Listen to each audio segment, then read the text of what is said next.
अच्छा, हम्म। मैंने मोरालिटी पे ही काफ़ी टाइम तक कंफ्यूज था, क्योंकि मैंने हमेशा हर जो मोरल प्रिंसिपल है उसको पोजीशन ऑफ वल्नरेबिलिटी से देखा है। कि आप किसी भी सोसाइटी के मोरल प्रिंसिपल्स को जज करना है तो आप ये देखो कि वहाँ की माइनॉरिटीज़ उस प्रिंसिपल के बारे में कैसा सोचती हैं।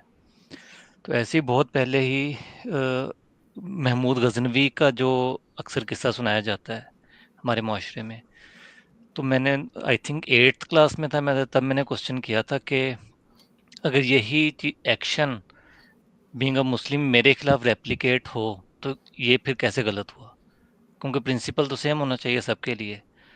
तो मतलब 8th 7th क्लास से मैंने क्वेश्चन शुरू कर दिया था, और आई थिंक 9th 10th में मैं मतलब मज़हब से बिल्कुल निकल चुका था।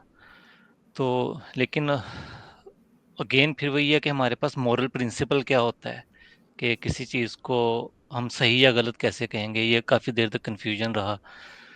तो फिर मेरा ये था कि अगर लाइक दुनिया में सिर्फ दो इंसान हैं, एक स्ट्रॉन्ग है एक वीक है, तो स्ट्रॉन्ग इंसान को कोई मोरालिटी नहीं चाहिए। अगर रिसोर्सेज सिर्फ इनफ हैं कि एक ही इंसान सरवाइव कर सकता है तो स्ट्रॉन्ग सरवाइव करेगा। वीक को सरवाइव करने के लिए अपने जैसे और लोगों को इकट्ठा करके उसके अगेंस्ट आना पड़ेगा। उसके लिए ज़रूरी है कि वो वीक इंसान आपस में कुछ रूल्स तय करें। तो मोरालिटी की आई थिंक बेसिस यही है कि जो उन वीक लोगों ने आपस में तय की हैं, क्योंकि स्ट्रॉन्ग को मोरालिटी की ज़रूरत नहीं थी।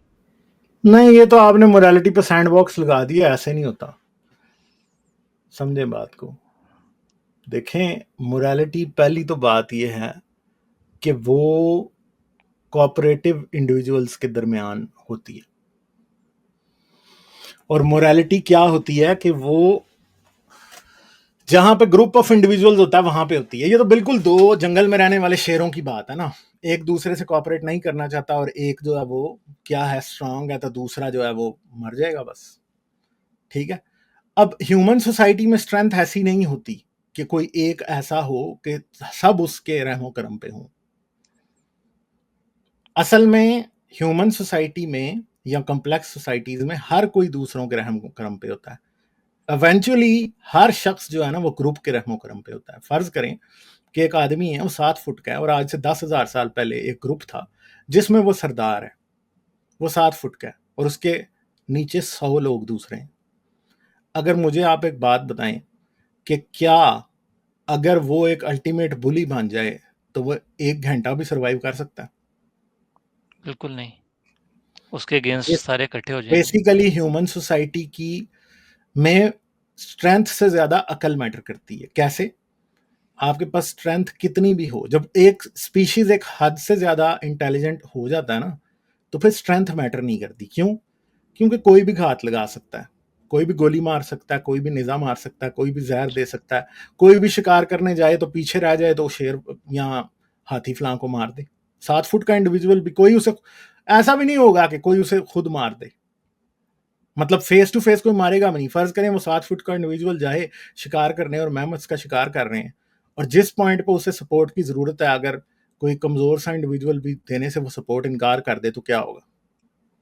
फर्ज करें कि उसके नेजे के साथ कोई छेड़छाड़ कर दे, जब वो हाथी को नेजा मारने जाए तो उसकी नोक गिर जाए, तो क्या कर लेगा वो? तो मेरी जो मेन बात है ना, देखें दुनिया में आज भी रियलिटी ये है कि जो ज्यादा ताकतवर है ना, ताकत उसी टाइम खत्म हो जाती है जब आपको इस्तेमाल करनी पड़ जाए। ओके। इसीलिए इंटेलिजेंट बीइंग्स के अंदर ना आपने दूसरे के दिमाग को कंट्रोल करना होता है।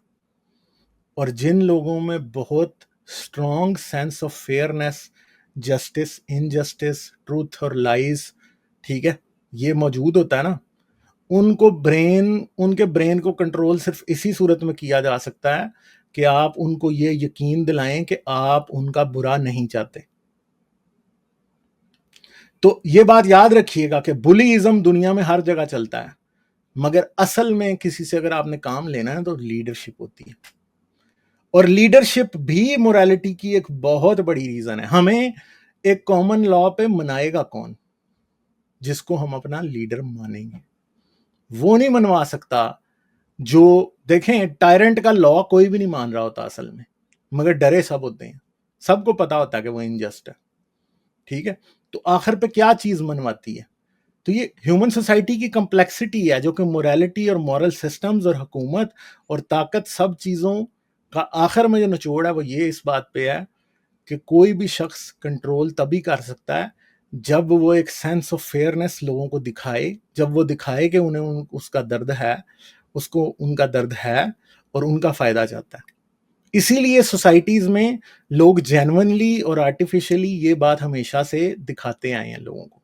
ठीक है, इसमें वो कामयाब भी हो जाते हैं, उसमें वो नाकाम भी हो जाते हैं, मगर असल में इशू ये है। दूसरी बात है कि आप मोरालिटी को ऐसे भी नहीं देख सकते, ठीक है, कि आप ये समझें कि एक खास इंस्टेंट पे, एक खास टाइम में, एक खास सिचुएशन में ही मोरालिटी अप्लाई करती है। भाई मोरालिटी तो ऐसे अप्लाई करती है कि आप पैदा हुए थे, ठीक है, और आपके साथ किसी ने ज्यादती की थी, तो उस ज्यादती को आप अपने बुढ़ापे तक याद रखते हैं, ठीक है, और वो पूरी जिंदगी आप उसकी बेस पे खुद मॉरल जजमेंट्स करते हैं और आप एक्सपेक्ट करते हैं कि फलां ज्यादती जो आपके साथ हुई थी वो दूसरे के साथ नहीं होनी चाहिए या दोबारा आपके साथ नहीं होनी चाहिए।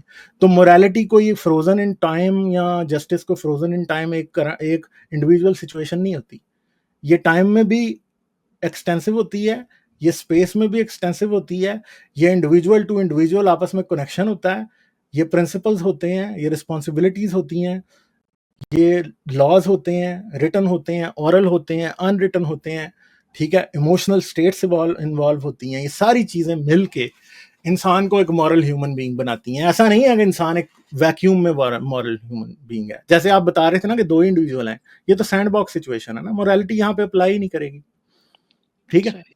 और दूसरी बात है कि मोरालिटी की आइडियल सिचुएशन भी तब एग्जिस्ट करती है ज्यादा जब सर्वाइवल की सिचुएशन एग्जिस्ट करती हो, ठीक है, यानी कॉमन सर्वाइवल की सिचुएशन अगर एग्जिस्ट नहीं करती तो मोरालिटी एग्जिस्ट क्यों करेगी? इवॉल्व भी ऐसे हुई है कि ग्रुप सर्वाइवल की सिचुएशंस में फायदा होना शुरू हुआ है तो इवॉल्व हुई है ना, समझ गए बात? वैसे तो राइट। उसमें इवॉल्व होना ही नहीं था। अब जंगल में रहने वाले टाइगर्स की क्या मोरालिटी है? कुछ भी नहीं। साल में कुछ टाइम के लिए फीमेल हीट पे आती है, वो आपस में मेट कर लेते हैं, उसके बाद वो अपने रास्ते। दो शेर अगर आपस में मिलते हैं तो लड़ लेते हैं, एक दूसरे को भगा देता है, इसके अलावा उनके रूल्स क्या हैं? कुछ भी नहीं। मोरालिटी तो नहीं है ना। जब एक का सर्वाइवल दूसरे पे डिपेंड ही नहीं करता तो भैया फिर मोरालिटी एग्जिस्ट ही नहीं करती। मोरालिटी तब एग्जिस्ट करती है जब एक इंडिविजुअल का सर्वाइवल पूरे ग्रुप पे डिपेंडेंट होता है, वहां से मोरालिटी शुरू होती है। एवोल्यूशन भी उसकी वहां पे शुरू हुई है और एग्जिस्ट भी इसीलिए करती है, इसके अलावा कोई और वजह नहीं है।